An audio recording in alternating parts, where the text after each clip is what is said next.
How noticeable is that? Like, obviously it starts right here. Like, so I've been asked my whole life, because I've had it my whole life. What is that? What caused that? What's going on there? Well, I was born with a tumor. When I turned 2, either I was old enough or my parents' insurance was finally good enough.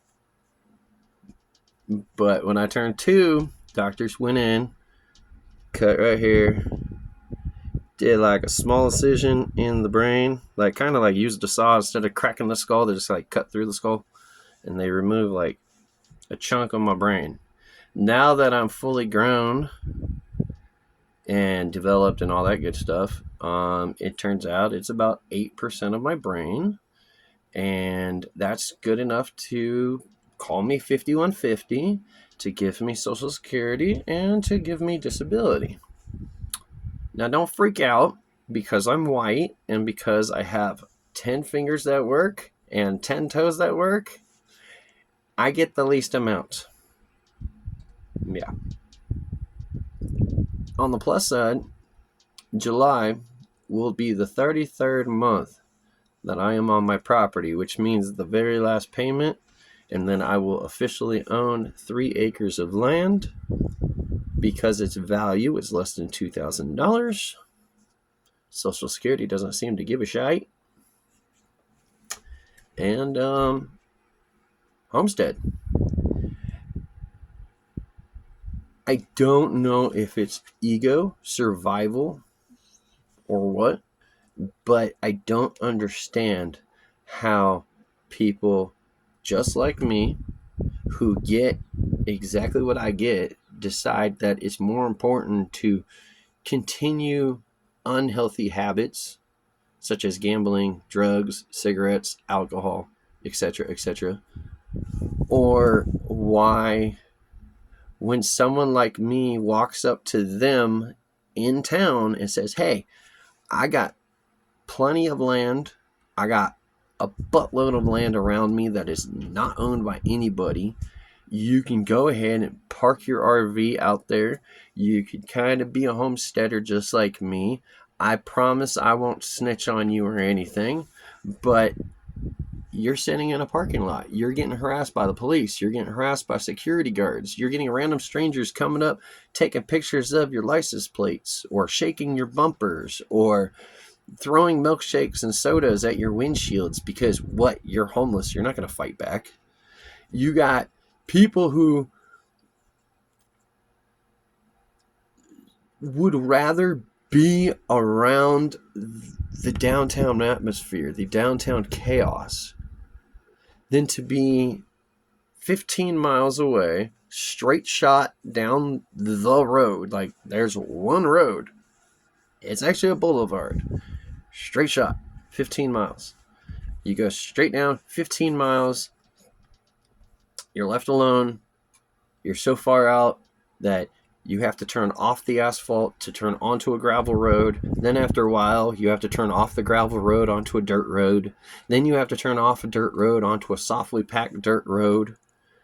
We're so far out, well, I'm so far out that coyotes struggle to get to my residence.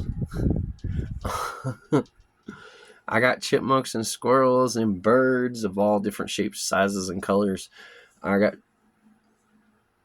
stuff. I mean, if I start lifting things like tires and wood, yeah, I'll find rattlesnakes, but you don't see them. My nearest neighbors are about 5 miles away, and on a really quiet night, no wind or anything, you can hear the occasional shotgun because they have chickens, and the coyotes are going to go to the house with the chickens versus the place where the guy burns his trash. There's nothing there for them. As a matter of fact, because I'm going to get a bunch of people who think that they know things, I've already talked to the city officials. I would have to go 10 miles down the road to speak to random strangers with the hopes of negotiating a plot of their land so I can then sign a lease with the garbage company to rent a dumpster so I could bring my trash 10 miles down the road to throw it away in this one dumpster. And or I could get a 55-gallon barrel, I could cut off the top part, and I can burn my trash, and I keep it as responsible as humanly possible because I lived out of a backpack for the last 25 years of my life. And everything shy of hugging trees, including living in trees, I've done before. So probably the last person you want to waste your hot air on, but yeah, I burn my trash. I welcome many of the arguments in the future to come. I will be pointing you in the direction of Burma and their ship deconstructing before you can even think you could catch your breath for a second sentence. Needless to say, I overthink a lot. You come to me and you have option A or option B. I will give you the pros and cons of option A and B. I will then come up with an option C and then give you the pros and cons of that. And you will probably walk away scratching your head going, that's too much information. But at the same time, the difference between me and the other guy is I didn't get caught. Go figure. I'm trying to get to 50 subscribers. I'm at 30. I didn't realize that subscribers were important. I used YouTube as a way to video dump a lot of my videos because my cell phones were getting old and cracked, and I knew I was going to be replacing them, but my memory card was full already, so I created a YouTube channel and dumped the videos onto my YouTube channel so I can then replace the cell phone with a new cell phone. And as long as I have the YouTube channel, I have the videos. It's only recently that I realized I've been living out here for what is about to be 33 months, more or less by myself with my service dog, half Jack Russell, half wiener dog. You've probably seen her in other videos. That's Sky. And, you can only talk to a dog for so long. You can only watch grass grow for so long. It starts to repeat itself. The wind is the loudest thing.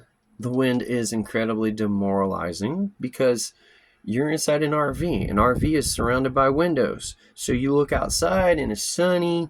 There's no clouds in the sky. Everything's great. Let's go outside. Let's put in some grind. Let's, build a retainer wall out of tires to help block the wind in the first place. And then you go out there and the wind is so strong that it's pushing you backwards. I'm 6'1 and a half, 230-ish pounds, and I'm getting pushed back. And then I'm trying to shovel dirt into a tire, which is waist high, if not shoulder high. Majority of the dirt is getting picked up from the shovel and pushed into my face. So now I'm at the point where I'm like, okay, well, anything above waist high, I'll just start filling up those tires with rocks or gravel, or I'll wait for days where it's not as windy. But those days don't come. The wind, where I'm at, shows up in the middle of the day. Usually between 10:30 and about 5:30 is the wind. If there's wind after 5:30 p.m., you're generally going to have wind throughout the night.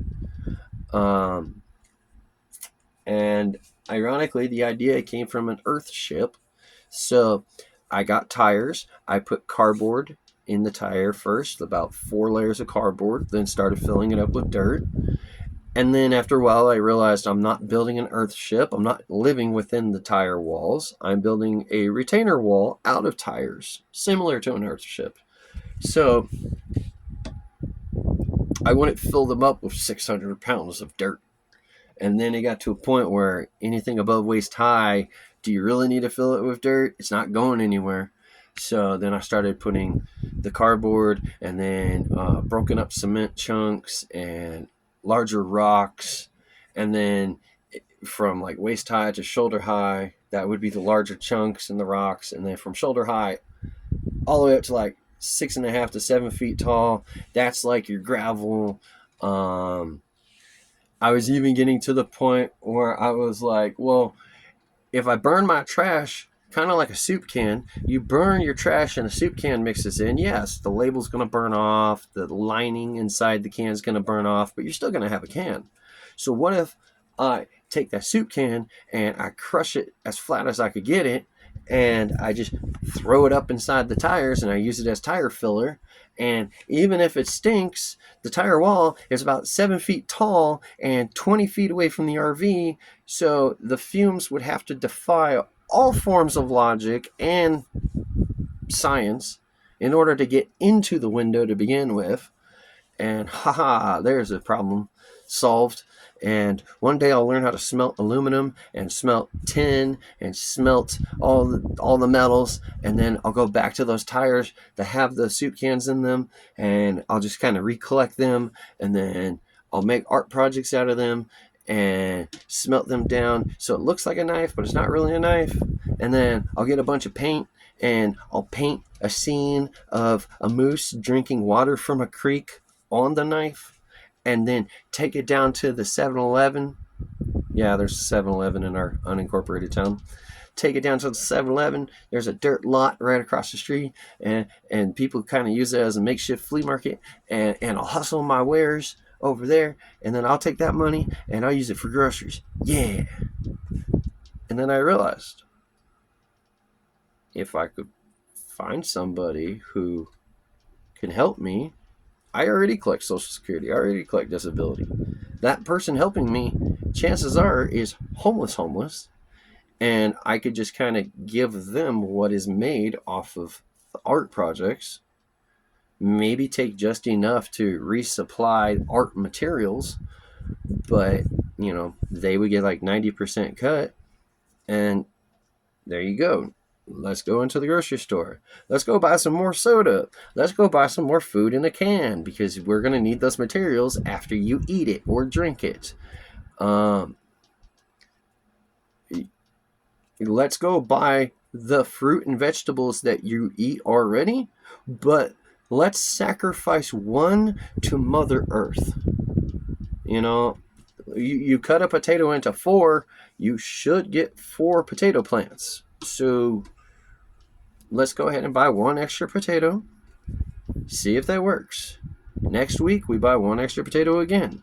Next week, the week after, we buy 1 extra potato then. But I don't know. It's just finding people.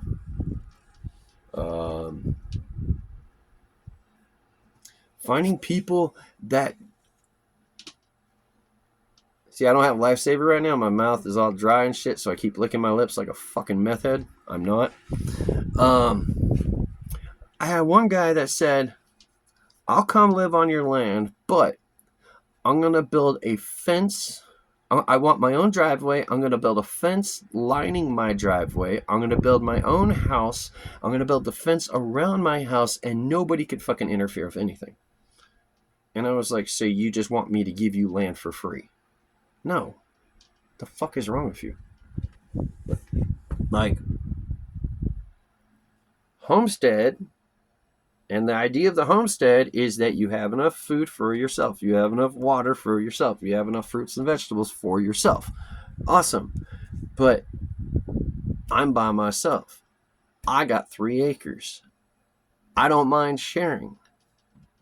I didn't really grow up with a family to speak of. I didn't really have friends. I graduated school 1.5 years early because I learned how to manipulate the high school transcript.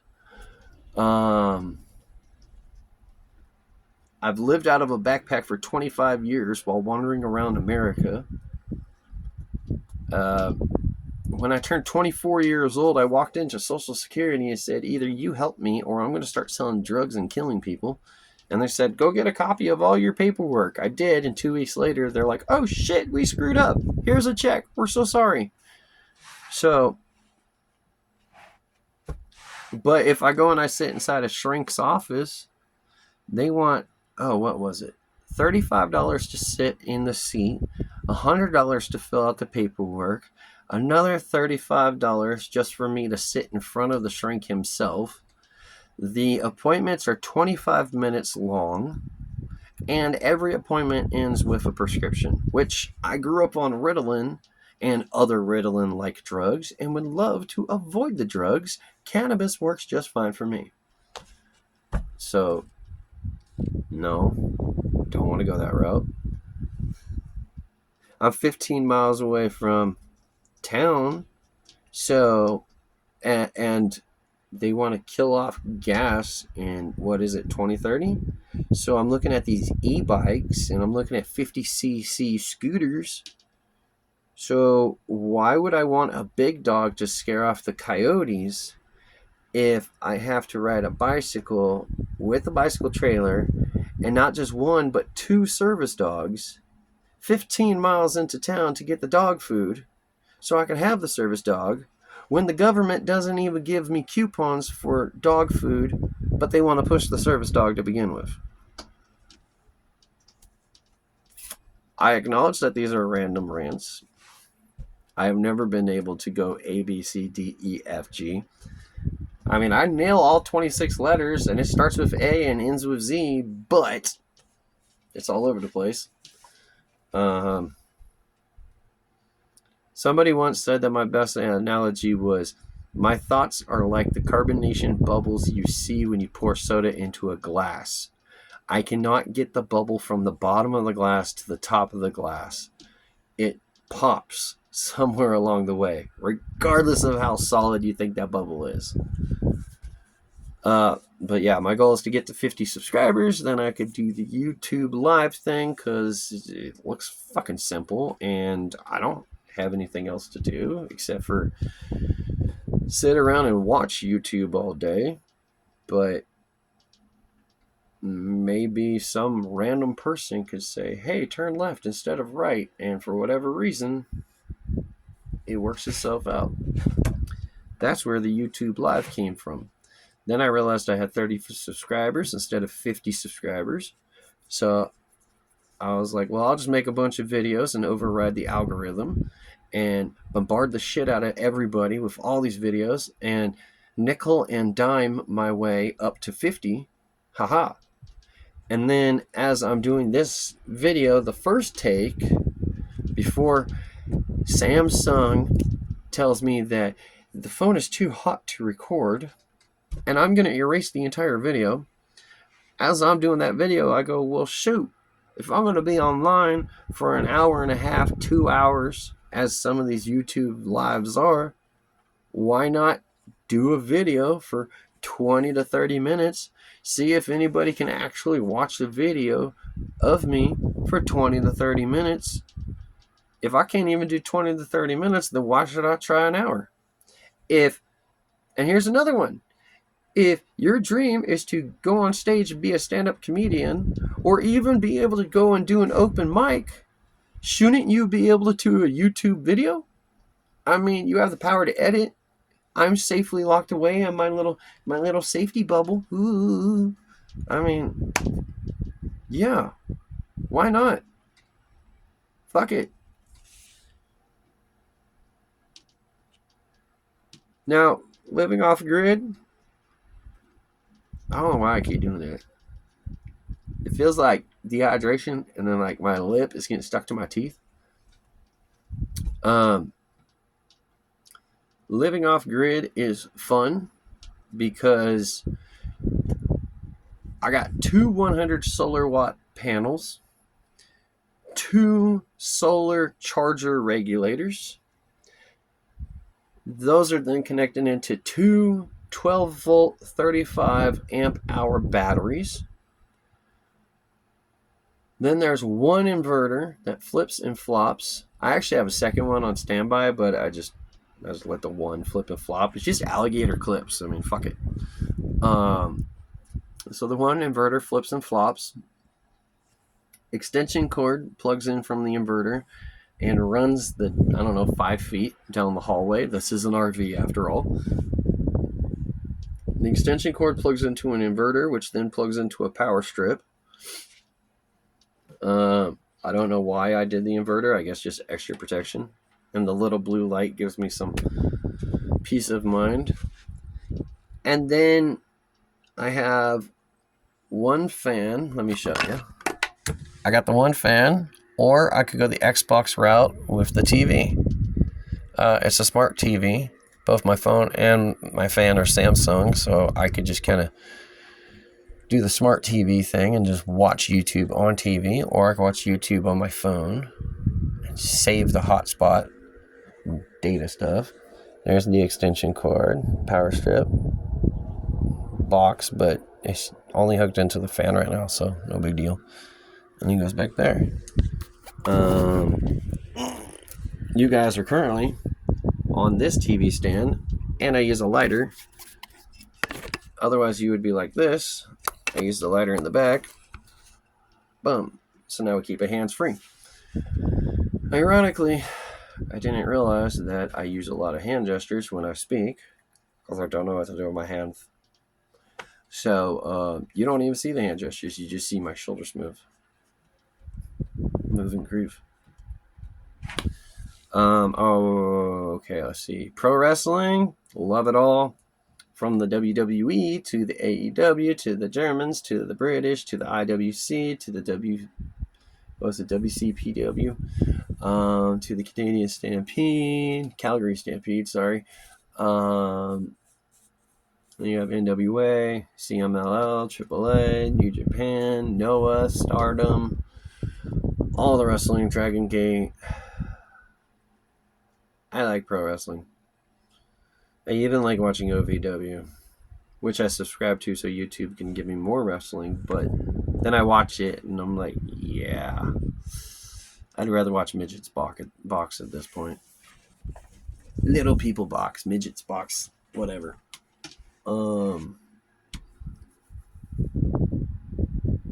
Keeping you entertained for fucking ever. See, okay, now I'm starting to understand. On YouTube Live, y'all have a bunch of questions scrolling right here. So I basically play the Q&A. But a lot of times when I'm watching it, the person doing the Q&A stuff, they're not able to form a sentence. They're not able to maintain a path unless they ignore the comments. It's kind of an either or.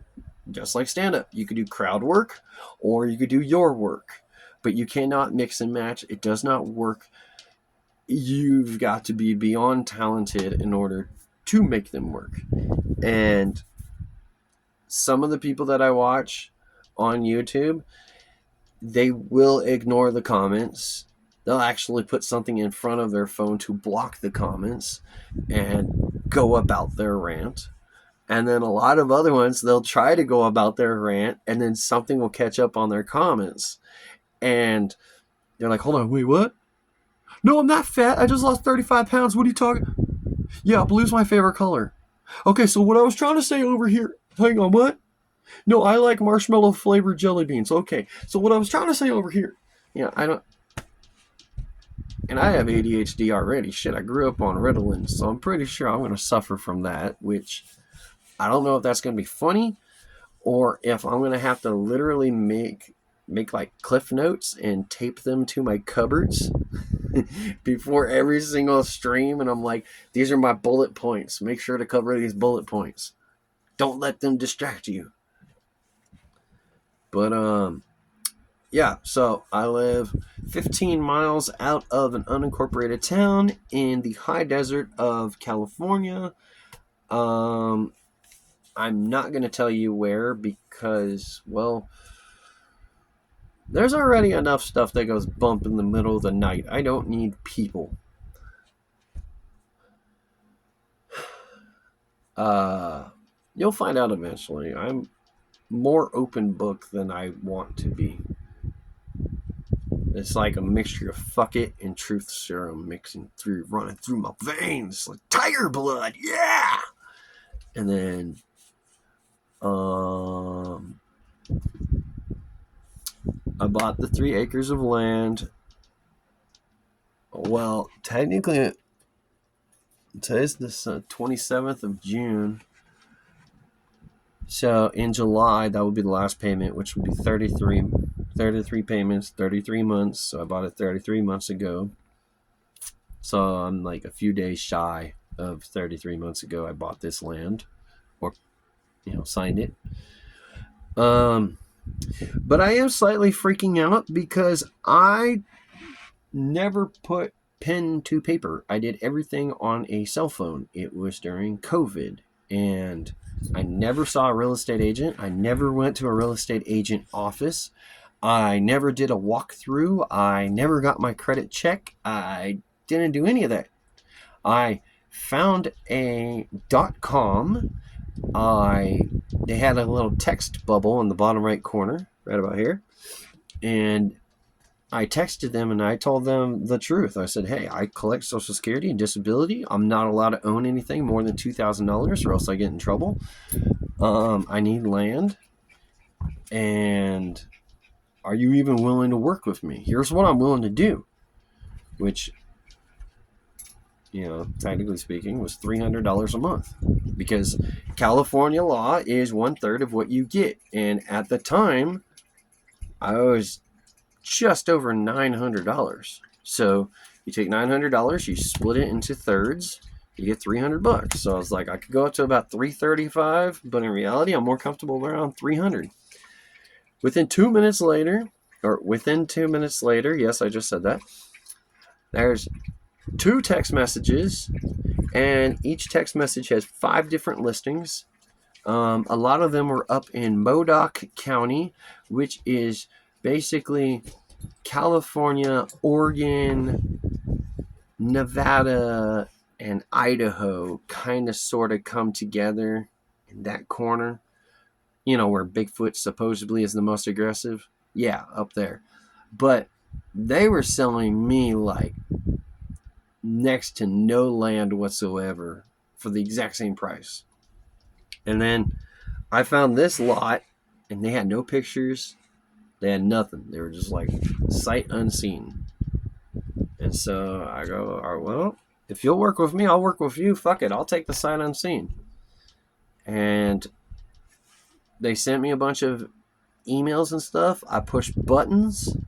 They took money from the debit card, and I said, okay, I live in my van right now. I'm going to go drive up there and live in my van on the land and slowly start building my life. I'm doing this. I want you to know this. And they said, do whatever you got to do. Do whatever the county says is okay. And I'm like, yeah, it's COVID. I'm not calling the county officials. They're not even there to begin with. And they're like, yeah, you're right. Just go ahead and do whatever you want to do. It's your land. So moved up here, been up here for 33 months now. Not one human being has shown up to see who I am, what I'm about, why I'm on this land. Nobody's claimed that I've trespassed or anything. They gave me GPS coordinates. I got the GPS coordinates. I mapped them out. That's where my property is. I got those little pedometers. They count your footsteps and all that. And I counted up footsteps. I even got measuring tapes and did a bunch of the leapfrogging measuring tape thing where it's like 12 feet, 12 feet, 12 feet, 12 feet. And then divided it all out. It's all legit. I called them multiple times. And I'm like, you are legit, right? Like, I'm not going to get screwed at the 11th hour. And they swore up and down that they're legit. The lady that I talked to is like, here is my degree or my license, my real estate license. Here's the number. Here's references.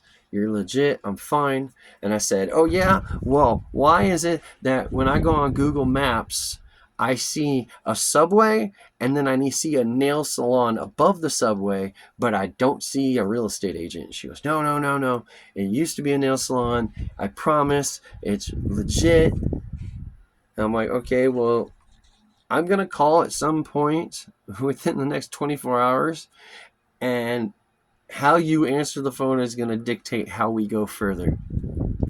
If you answer the phone and you say, hello, nail salon, I'm dealing with a nail salon, I'm getting scammed. But if you answer the phone and you say real estate agent, okay. And I never actually called back. I just wanted to threaten them. But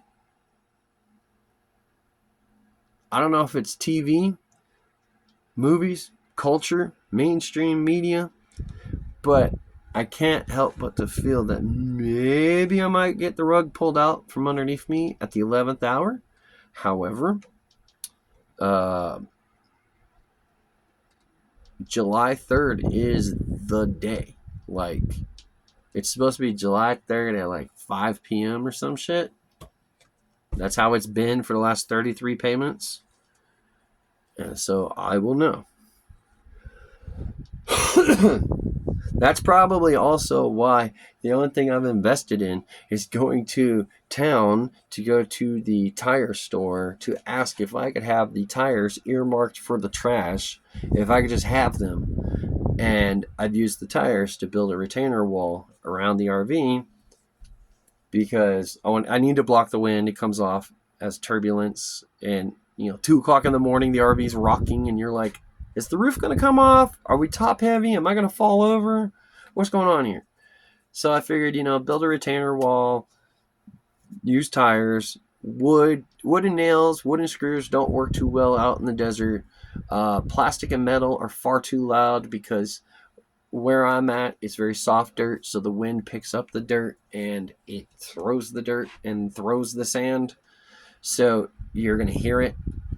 And you got to hear the wind, and you got to hear the rattling in case there is rattling. With the tires, it's easy peasy. The squirrels, the chipmunks, and the birds have begun taking over the tires. So I'm weary if I'm even going to be able to finish the tires because right now, about 80% are relatively finished, which means about 15% of the tires on the wall are just sitting there. It's just sitting there. There's a spider web inside, or it's sitting there and it's got cardboard and waiting for dirt. But the squirrels have started taking it over and they started, getting fat in non-food related ways. So pregnant. And I'm like, well, it does protect you from the snakes. Maybe I should just screw the tires and literally 2 tires come together and you put a screw between, diagonally between the 2 tires and anchor one tire into the other, and maybe I could just do it that way. And it's in the shape of a U, so it's this big old huge U made out of tires. The bottom part is all dirt, so maybe I could just screw a bunch of tires together to make this one unit and then move on to another one. But then July's coming, and I'm like, hey, I'm going to have $300 more a month. Ooh, wait. I'm rolling in dough. That means I'm going to go to Home Depot and I'm going to buy a bunch of wood. Which is funny, because as I just stated in my last sentence, you could build out of wood. That doesn't mean that the nails and the screws actually hold. You've got about 5 years, and then weather has done what weather does, and that piece of wood is thirsty for paint, splintering because of the winter, or because of the weather, damaged and warped because of winter. Sometimes it snows 3 inches, sometimes it doesn't snow. Sometimes it's just rainy all to high hell, and sometimes there's no rain at all. It's just sprinkles with lots of wind. But there is a neighbor. I have to pass by his house in order to get, into town. And 2 years ago, he built a shed. He bought the wood, screws, built the shed. Yesterday, I go into town, and he's in the process of disassembling the shed. I pull over. I go, hey, what's going on? He goes, the screws and the wood are fighting each other, and the wood is so sun-bleached, so weathered, that it's basically itching to catch on fire. And, what do? Do you get the chemically treated wood? That's not cool. Now you got a bunch of chemically treated wood all around here. And then squirrels are trying to eat at the wood so they can make a home. And now you're killing off the squirrel. No, that doesn't work. Because the squirrel doesn't just die. My dog gets to that dead squirrel, or a random cat gets to that dead squirrel, or a coyote, and then whatever eats that. It's all chain of events. Right now, it's all organic. If I catch my dog with a rat in her mouth, I know that my dog caught that rat. There was no poison. There is no poison. There are no people around to poison. I mean, it's kind of like the serial killer mentality. You know, why would a serial killer go out to the middle of nowhere? There's not enough people. Why would a coyote choose the one place that burns the trash? There's not enough trash. Meanwhile, where the people are, there's chickens. Why would the hitchhiker kill you for picking him up and offering him a ride? Now he has to worry about people finding where your body is, if they're going to fill up with gas or not, because you're going to get caught on camera, where you dumped your car at, and the hitchhiker's still going to be hitchhiking in the end. Because you're not going to just stab somebody, take their car, and park it in the fucking driveway of your aunt's house or your uncle's house. That's not going to work. So now you got to worry about the body, the car, the camera, the witnesses, or you can just take the fucking ride and be forgotten. Last ramble. We should have a war on common sense.